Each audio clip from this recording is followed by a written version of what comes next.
Hello दोस्तों, examination classes में आपका स्वागत है। आज मैं आप लोगों के लिए यूपी पुलिस कंप्यूटर ऑपरेटर का दोस्तों जो जीके में थ्योरेटिकल पार्ट चल रहा है उसमें क्लास नंबर आज 4 लेके उपस्थित हुआ। हाँ दोस्तों, आज का टॉपिक मौर्य वंश से स्टार्ट करते हैं और आगे की तरफ बढ़ते हैं। दोस्तों चलिए आइए मौर्य वंश से स्टार्ट करते हैं। इसके प्रीवियस वाले वीडियो में दोस्तों मैं जैन धर्म, बौद्ध धर्म, ये सब के बारे में डिटेल दिया था। आइए चलिए दोस्तों मौर्य वंश के बारे में समझते हैं। देखिए सम्राट अशोक, ऊपर क्या लिखा है दोस्तों, सम्राट अशोक मीन्स कि मौर्य राजवंश की स्थापना चंद्रगुप्त मौर्य ने की थी। दोस्तों अब थोड़ी सी और डिटेल में चलते हैं और वहां से थोड़ा समझ लेते हैं।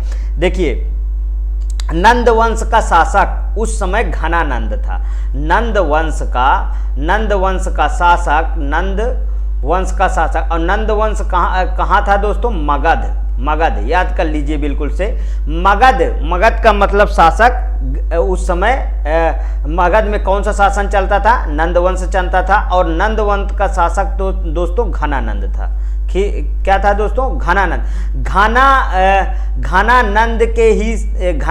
के ही शासन काल में दोस्तों सिकंदर जो है सिंधु नदी के किनारे आ गया था। कौन, सिकंदर, ध्यान रखिएगा, सिकंदर जो कि पूरा विश्व विजेता कहा जाता है। लेकिन दोस्तों घनानंद इतना शक्तिशाली था, मगध सम्राट इतना शक्तिशाली था उस समय दोस्तों कि वहां इतने ज्यादा मतलब कहा जाता है 2 लाख पैदल सैनिक थे दोस्तों, 50,000 घुड़सवार थे। इस तरीके के उसकी सेना को देख के सिकंदर की सेना जो है दोस्तों वो पीछे हट गई थी, मतलब भाग खड़ी हुई। मतलब उधर से घनानंद जैसे ही जाना और उसने अपनी सेना की पूरी तैयारी किया, सिकंदर की सेना में आपस में ही जो है दरार पड़ गए। तभी सिकंदर कहा कि जब अपने लोग साथ देते हैं तब पहले न हार को स्वीकार करना पड़ता।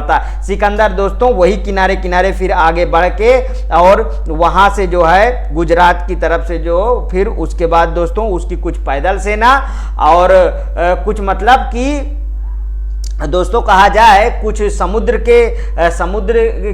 समुद्र से होते हुए, कुछ मतलब भूमि से होते हुए फिर वापस चले गए थे। मींस घनानंद से लड़ने की शक्ति नहीं थी, ये जान लीजिए। और घनानंद को चंद्रगुप्त मौर्य ने धोखे से मारा था दोस्तों। वो भी किसके षड्यंत्र पे, किसके संदेह पे, आप जानते हैं चाणक्य का नाम आप यदि जानते हैं तो वो चाणक्य, ठीक है, क्योंकि चाणक्य को इन्होंने, घनानंद जो है चाणक्य की वैल्यू नहीं करते थे और चाणक्य अपने आप को बहुत महान ज्ञाता समझते थे। इसलिए जो है चाणक्य ने ऐसी रणनीति बनाई कि चंद्रगुप्त मौर्य ने घनानंद को जो है दोस्तों मार दिए और पूरे जो है साम्राज्य में बनाया पूरे साम्राज्य में इन्होंने जो है कब्जा कर लिया। और फिर चंद्रगुप्त भी जानते हो महान राजा बना और भी विस्तार किए, ये सब काम किए। तो आइए देखते हैं दोस्तों, तो मौर्य वंश का संस्थापक कौन है, चंद्रगुप्त मौर्य है। विशाख दत्त कृत मुद्रा राक्षस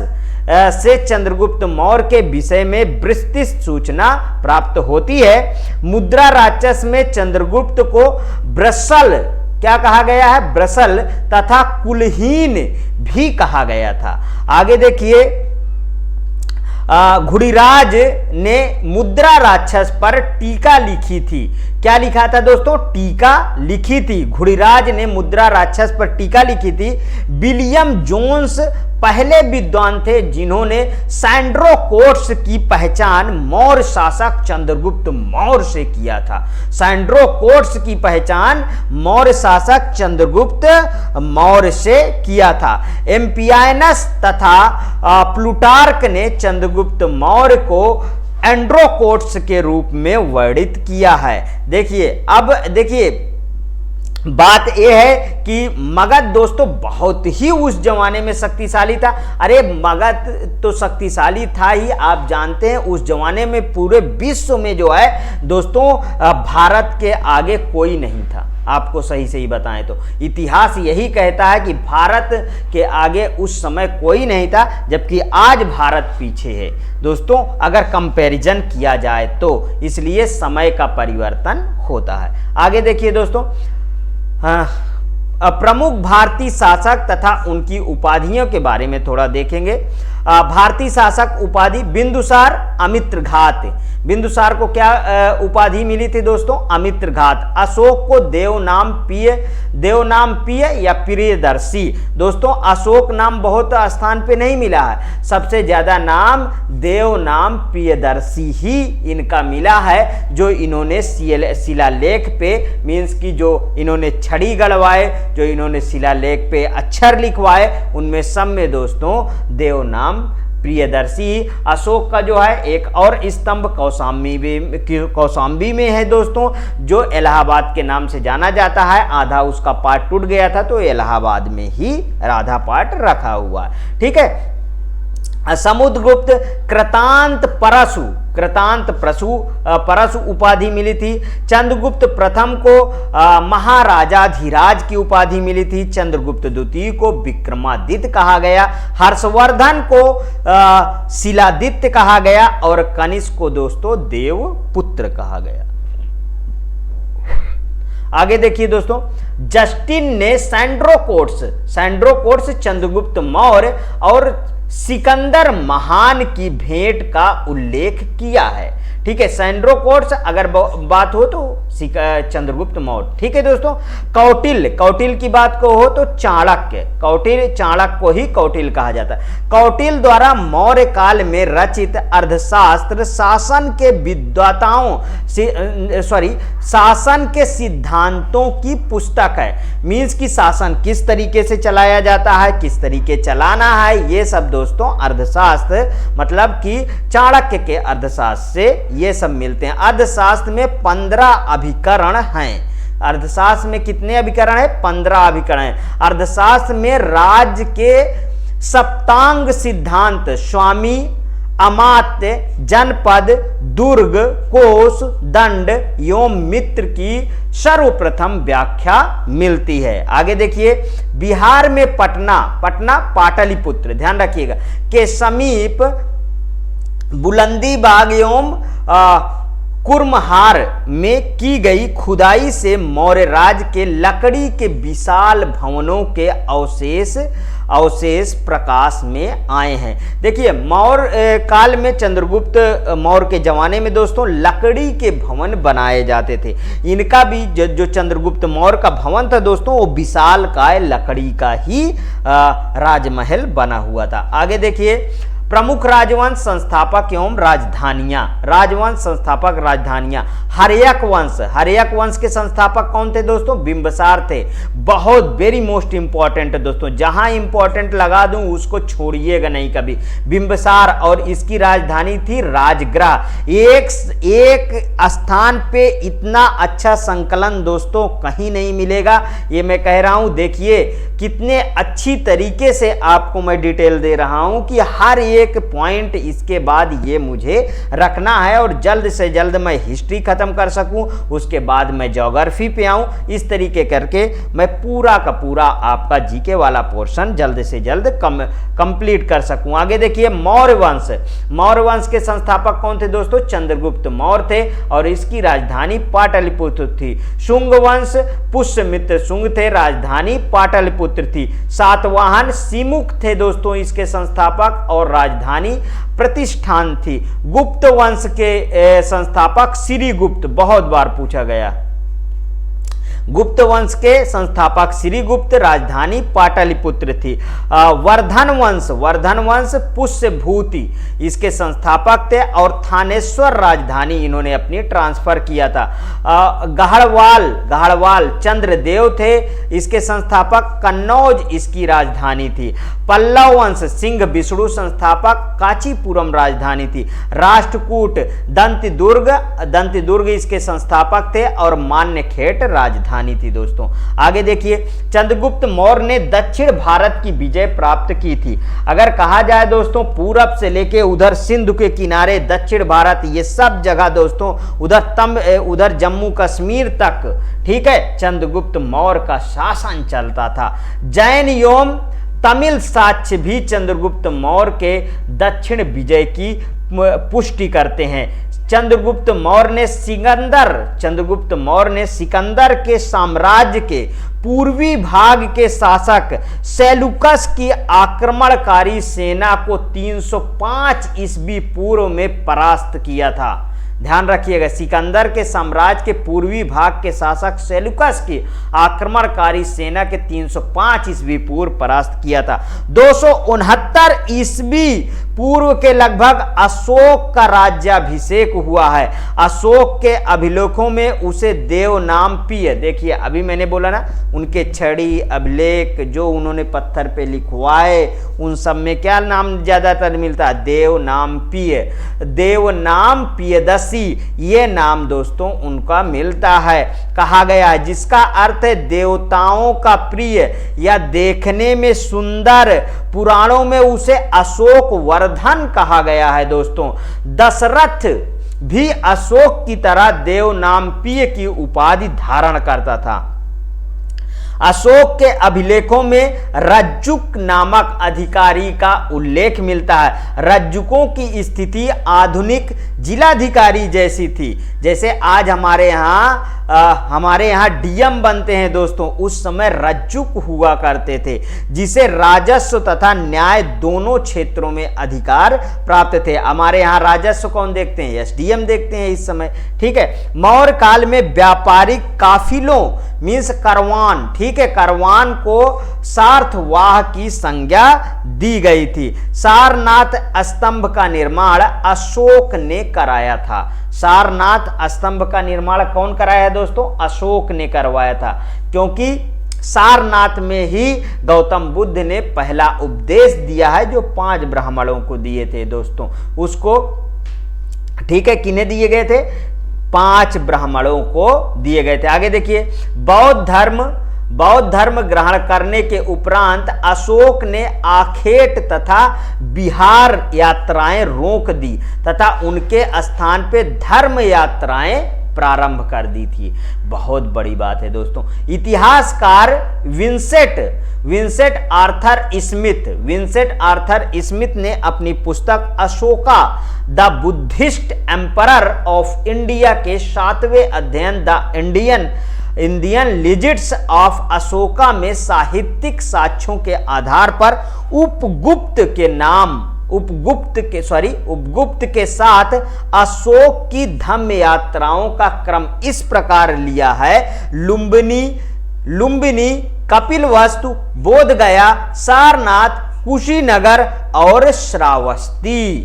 ठीक, आगे देखिए, कालसी, गिरनार और मेरठ के अभिलेख ब्राह्मी लिपि में लिखे गए हैं। अशोक के अभिलेखों का विभाजन 3 वर्गों में किया जाता है: शिलालेख, पहला शिलालेख, दूसरा स्तंभ लेख और तीसरा गुहालेख।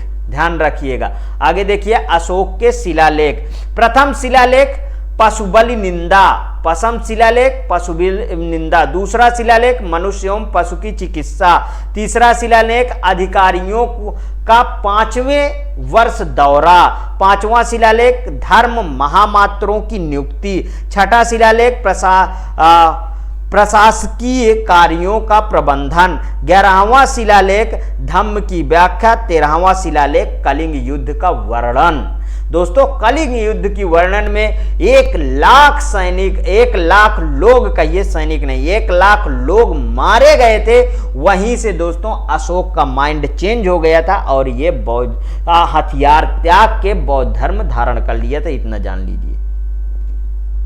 शिलालेख 14 विभिन्न लेखों का एक समूह है जो 8 विभिन्न स्थानों में प्राप्त किए गए हैं। प्रमुख भारतीय दर्शन एवं उनके संस्थापक कौन कौन से? दर्शन संस्थापक, न्याय दर्शन महर्षि गौतमी, बहुत वेरी मोस्ट इंपॉर्टेंट है दोस्तों ये सब। न्याय दर्शन महर्षि गौतम, सांख्य दर्शन महर्षि कपिल, मीमांसा दर्शन महर्षि जैमिनी, योग दर्शन महर्षि पतंजलि और वैशेषिक दर्शन महर्षि कणाद। दोस्तों ये देखिए, न्याय दर्शन बहुत बार पूछा गया, योग दर्शन बहुत बार, मीमांसा दर्शन बहुत बार पूछा गया, सांख्य दर्शन बहुत बार पूछा गया। ठीक है, इन सबको रट डालिए बिल्कुल। अशोक के अधिकांश अभिलेख प्राकृतक भाषा एवं ब्राह्मी लिपि में लिखे गए हैं। केवल 2 अभिलेखों शाहबाजगढ़ी और मानसेहरा, शाहबाजगढ़ी और मानसेहरा की लिपि ब्राह्मी ना होकर खरोष्ठी लिपि है दोस्तों।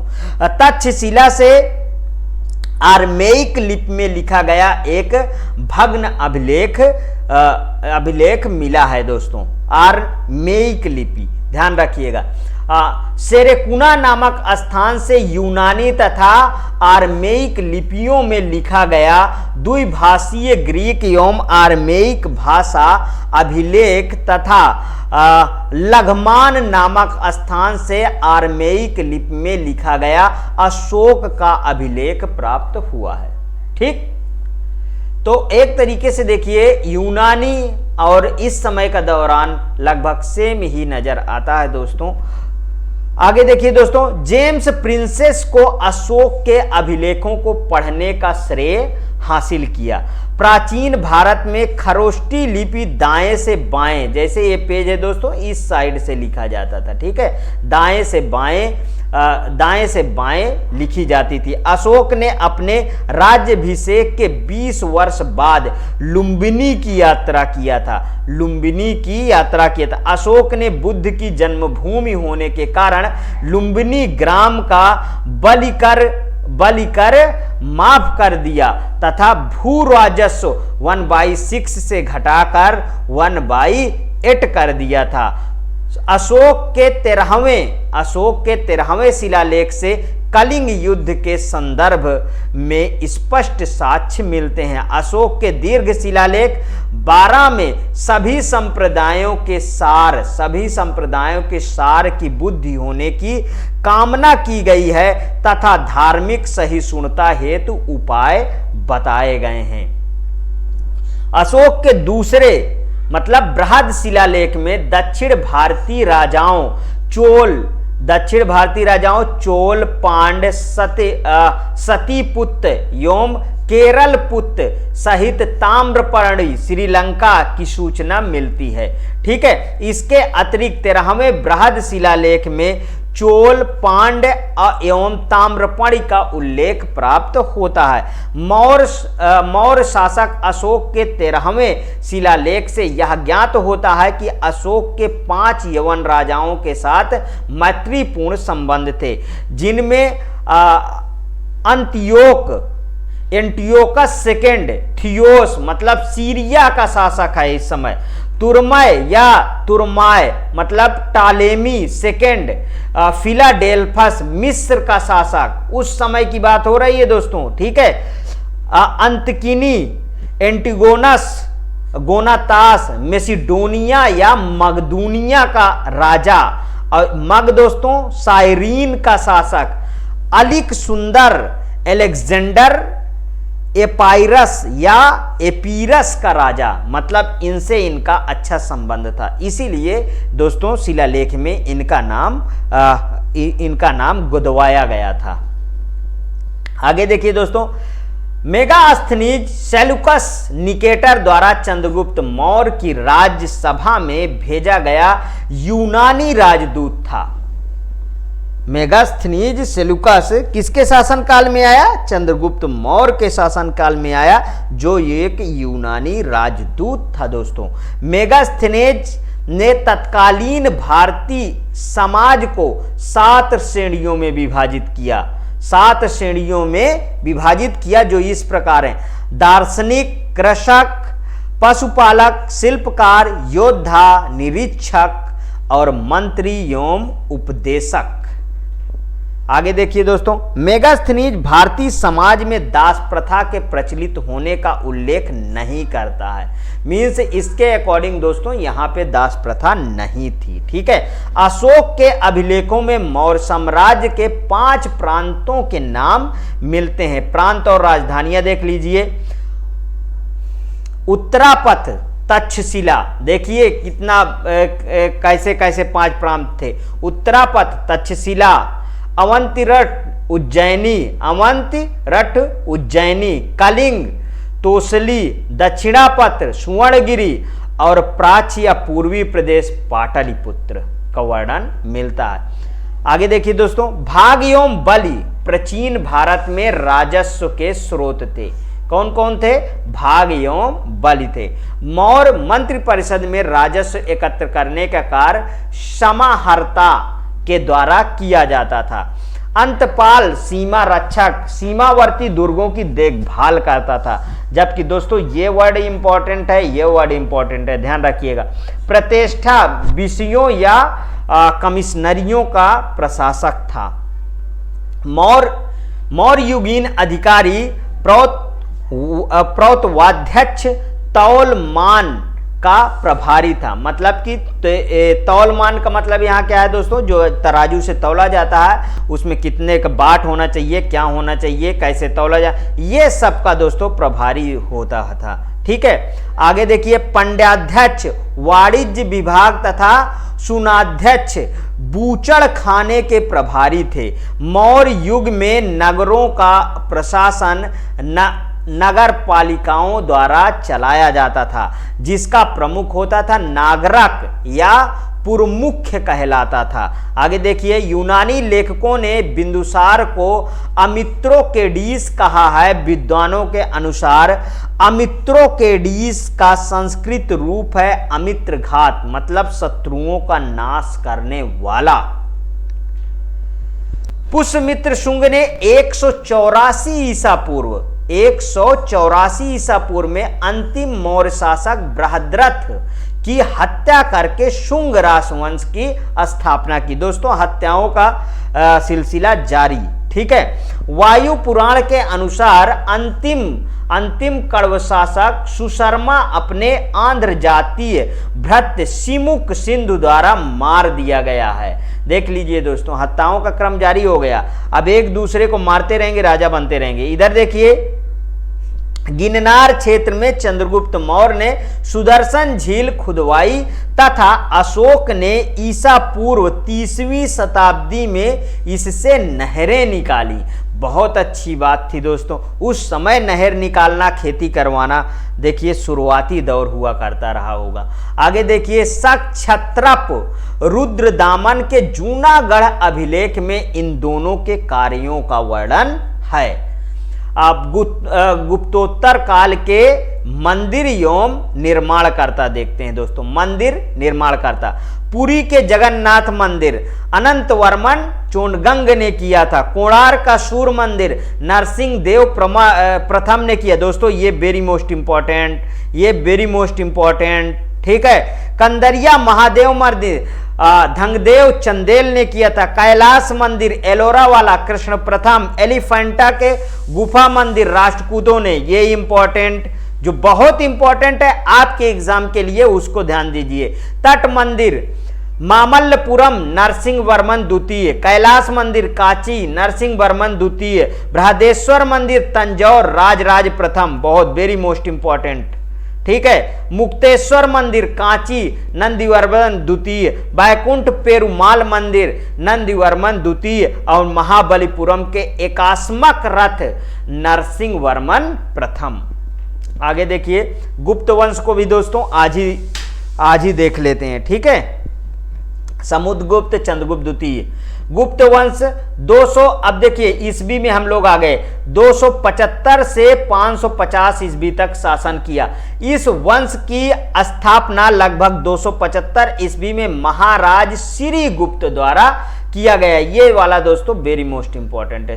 ठीक है, गुप्त वंश के संस्थापक कौन? श्रीगुप्त। ठीक है, द्वारा की गई थी। गुप्त वंश का प्रथम शक्तिशाली शासक चंद्रगुप्त फर्स्ट था, जिसने 319 से 335 ईस्वी तक शासन किया था। चंद्रगुप्त फर्स्ट ने अपनी महत्ता सूचित करने के लिए अपने पूर्वजों के विपरीत महाराजाधिराज की उपाधि धारण की। मतलब कि राजा के अंदर काम करना, यह होता है महाराजाधिराज की उपाधि। ठीक है दोस्तों, मतलब कि राजा नहीं, राजा के अंदर काम करना। ठीक है, आगे देखिए, वाकटक शासक प्रवरसेन प्रथम ने 4 अश्वमेघ यज्ञों का संपादन किया। कन्नौज का महोदया, महोदयश्री आदि नामों से अभिव्यक्त किया गया है। कन्नौज को महोदया, महोदयश्री इन सब नामों से जाना गया। इतिहासकार विंसेंट स्मिथ ने अपनी रचना अर्ली हिस्ट्री ऑफ इंडिया में समुद्रगुप्त की वीरता एवं विजयों पर मुग्ध होकर उसे भारतीय नेपोलियन की संज्ञा दी है। वेरी मोस्ट इंपॉर्टेंट दोस्तों, नेपोलियन की संज्ञा किसे दिया गया है? नेपोलियन किसे कहा गया? समुद्रगुप्त को कहा गया। इलाहाबाद का अशोक स्तंभ, वही जो दोस्तों मैं बार बार बोलता हूं, कौशाम्बी का स्तंभ, ठीक है। समुद्रगुप्त 335 से 375 ईस्वी के शासन के बारे में सूचना प्रदान करता है, ठीक है। समुद्रगुप्त 335 और 375 ईस्वी के शासन के बारे में सूचना प्रदान करता है। आगे देखिए दोस्तों, इलाहाबाद स्तंभ पर समुद्रगुप्त की संधि विग्रहिक हरिसेन ने संस्कृत भाषा में प्रशंसात्मक वर्णन प्रस्तुत किया, जिसे प्रयाग प्रशस्ति कहा गया। दोस्तों अशोक के जमाने में लगा, ठीक है, स्तंभ, उसमें समुद्रगुप्त के जमाने में उसमें इनके भी कुछ टर्म गुदवाए गए थे, ध्यान रखिएगा, ठीक है। तभी प्रयाग प्रशस्ति कहा गया इसे। नालंदा एवं गया के ताम्रपत्रों के अनुसार समुद्रगुप्त वह प्रथम गुप्त शासक था जिसने परम भागवत की उपाधि धारण की थी। ज्ञातव्य की कुछ पुस्तकों में परम भागवत उपाधि धारण करने वाला पहला शासक चंद्रगुप्त द्वितीय को बताया गया है, ध्यान रखिएगा। गुप्त सम्राट चंद्रगुप्त द्वितीय विक्रमादित्य को शक विजेता कहा गया है। विक्रमादित्य को शक विजेता कहा गया। पश्चिम भारत के अंतिम शक राजा रुद्र सिंह थर्ड, अंतिम शक राजा कौन थे दोस्तों? रुद्र सिंह थर्ड को चंद्रगुप्त द्वितीय विक्रमादित्य ने 5वीं सदी के प्रथम दशक में परास्त कर पश्चिमी भारत में शक सत्ता उन्मूलन किया था। शकों को हराने के कारण चंद्रगुप्त विक्रमादित्य की एक अन्य उपाधि शकारी भी है। चंद्रगुप्त ने इस उपलक्ष्य में चांदी के सिक्के चलवाए थे। हुड़ों का पहला भारतीय आक्रमण गुप्त सम्राट स्कंदगुप्त के शासनकाल में हुआ था दोस्तों, तथा स्कंदगुप्त के हाथों वे बुरी तरह से परास्त हुए। हुड़ कौन थे दोस्तों? हुड़ जो है, हुड़ किधर एशिया से आते थे दोस्तों, नहाते धोते थे नहीं ये लोग, बहुत बदबू करते थे, ये जिसको अपने साथ पकड़ लेते थे ना दोस्तों वो गंध से ही मर जाता था, ऐसा कहा जाता है, मैं नहीं कह रहा हूं, ठीक है दोस्तों। मतलब बहुत ये लोग भेड़ बकरी चराते थे दोस्तों, बहुत शक्तिशाली हुआ करते थे और इनसे लड़ना सबकी बस की बात नहीं थी। लेकिन अपने यहां तो गुप्त साम्राज्य के शासक एक से एक थे दोस्तों जो हुड़ों को खदेड़ देते थे। चीन डर के मारा दोस्तों, आज आपको ये हकीकत बता रहा हूं, चाहे आप भी पढ़ लीजिए इस सच को, चीन हुड़ों के डर के मारा ही जो चीन की दीवार बनी है ना दोस्तों, वो हुड़ से रक्षा करने के लिए ही बनी है।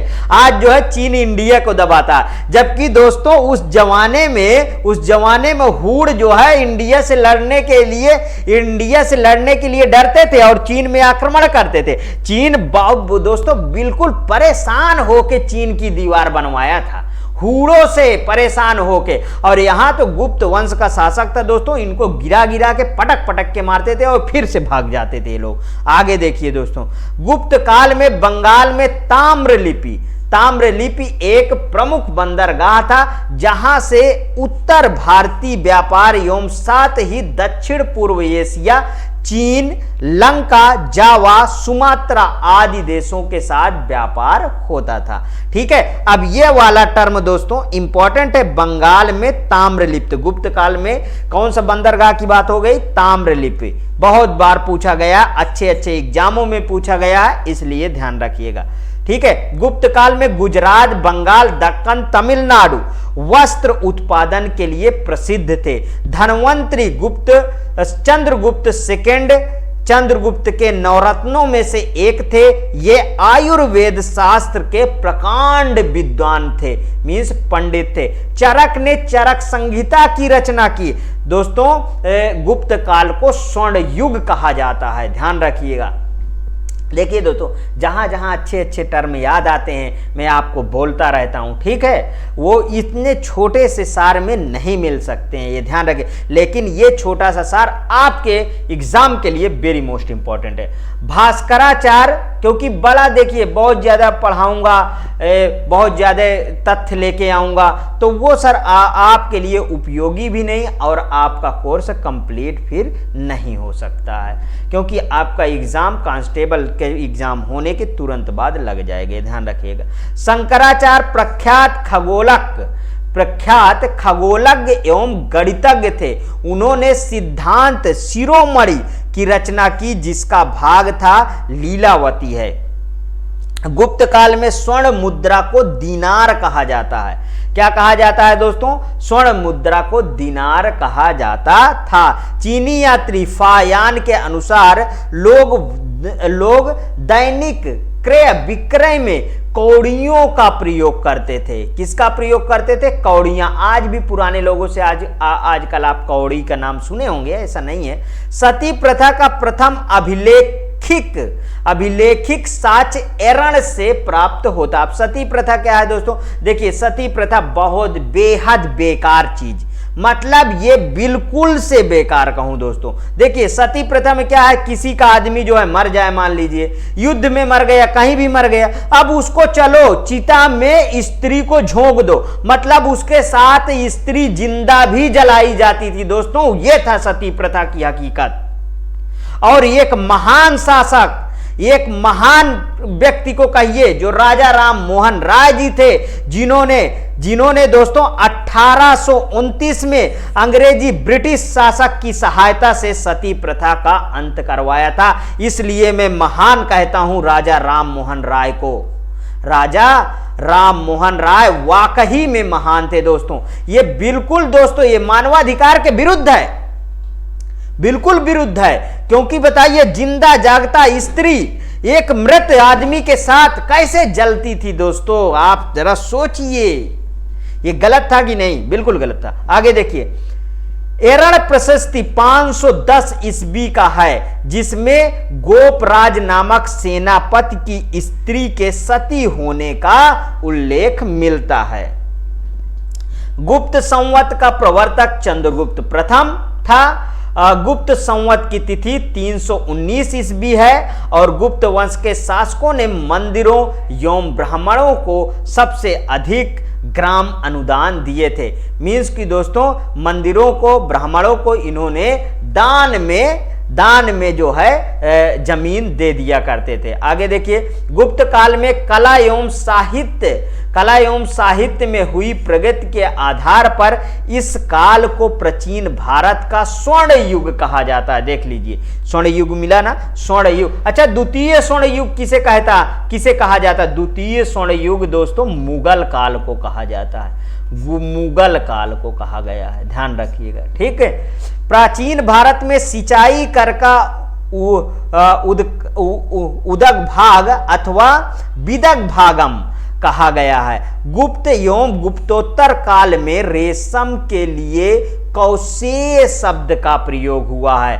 तृतीय शताब्दी में वारंगल लोहे के यंत्रों उपकरणों हेतु प्रसिद्ध था। कौन सा? वारंगल दोस्तों, ध्यान रखिएगा। तोरमाड़ भारत पर दूसरे हुड़ आक्रमण का नेता था। ये देखिए फिर से आ गया, तोरमाड़ भारत पर दूसरे हुड़ आक्रमण का नेता था। एक हारता था, दूसरा तैयार रहता था। आगे देखिए, शतरंज का खेल भारत में गुप्त काल के दौरान उद्भूत हुआ था, जहां इसे चतुरंग के नाम से जाना जाता था। भारत से यह ईरान एवं तत्पश्चात यूरोप में पहुंचा। भारत से कहां कहां पहुंचा दोस्तों? ईरान में पहुंचा और यूरोप में भी पहुंचा। महर्षि कपिल ने सांख्य दर्शन का प्रतिपादन किया था। महर्षि पतंजलि को योग दर्शन का संस्थापक आचार्य माना जाता है। न्याय दर्शन का प्रवर्तक गौतम। न्याय दर्शन, ये तीनों दोस्तों वेरी मोस्ट इंपॉर्टेंट है, ठीक है। ये तीनों वेरी मोस्ट, जिन्हें अक्षपाद भी कहा जाता है। आगे देखिए दोस्तों, ऐतिहासिक इमारतें और मंदिर एवं स्थिति, मतलब इमारतें मंदिर स्थिति क्या है उनके बारे में जानेंगे। अजंता एवं एलोरा की गुफा औरंगाबाद, शांति निकेतन औरंगाबाद कहाँ है, महाराष्ट्र में, याद रखिएगा, बहुत ज्यादा इंपॉर्टेंट है दोस्तों ये वाला, ठीक है। शांति निकेतन बीरभूम पश्चिम बंगाल, एलिफेंटा गुफा Mumbai Maharashtra, very most important, ठीक है। महाबलीपुरम मंदिर मामल्लपुरम कांचीपुरम तमिलनाडु, सांची स्तूप रायसेन मध्य प्रदेश, लिंगराज ये भी इंपॉर्टेंट दोस्तों, लिंगराज मंदिर भुवनेश्वर उड़ीसा, सूर्य मंदिर काला pagoda Konark, very most important, ठीक है, उड़ीसा में है। दक्षिणेश्वर काली मंदिर उत्तर 24 परगना पश्चिम बंगाल, सोमनाथ मंदिर गिर सोमनाथ गुजरात, इंपॉर्टेंट। कैलाश मंदिर एलोरा महाराष्ट्र, त्र्यंबकेश्वर मंदिर नासिक महाराष्ट्र, महाबलेश्वर मंदिर महाराष्ट्र, दिलवाड़ा जैन मंदिर माउंट आबू राजस्थान, ठीक। ब्रह्मा मंदिर पुष्कर राजस्थान, होयसलेश्वर मंदिर हेलबिड कर्नाटक, रामेश्वर मंदिर तमिलनाडु, मीनाक्षी मंदिर मदुरई तमिलनाडु, ये दोस्तों वेरी मोस्ट इंपॉर्टेंट है। बृहदेश्वर मंदिर तंजावुर तमिलनाडु, जो आपके एग्जाम के लिए हैं। नटराज मंदिर चिदंबरम तमिलनाडु, वेंकटेश्वर मंदिर तिरुपति आंध्र प्रदेश, जगन्नाथ मंदिर पुरी उड़ीसा, हर साल यात्रा निकलती है ना जगन्नाथ जी की। जगन्नाथ किनको समर्पित है, भगवान श्री कृष्ण को दोस्तों, ठीक है। वैष्णो देवी मंदिर जम्मू कश्मीर, खजुराहो मंदिर छतरपुर मध्य प्रदेश। ये रहा दोस्तों आज के सेशन का लास्ट। अब दोस्तों यदि आपको ऐसे वीडियो पसंद आ रहे हैं, आपका कोर्स लगता है कि मैं अच्छे से कवर कर रहा हूं, तो प्लीज़ और प्लीज़ मेरे एग्जामिनेशन चैनल को आप सब्सक्राइब करिए, मेरा वीडियो लाइक करिए, ज़्यादा से ज़्यादा दोस्तों में शेयर करिए। हाँ, अपनी प्रतिक्रिया हर एक वीडियो में ज़रूर दीजिएगा दोस्तों। मैं जीएस रीजनिंग भी आगे करवाऊंगा, कंप्यूटर साथ में चल रहा है, कंप्यूटर की काफ़ी वीडियो आ चुकी हैं, तो कंप्यूटर की भी वीडियो मिलती रहेंगी बीच बीच में दोस्तों। और जीएस की इस समय ज़्यादा वीडियो आपको मिल सकती हैं, क्योंकि ये कोर्स जल्दी से जल्दी मुझे कंप्लीट करना। ओके दोस्तों, थैंक यू।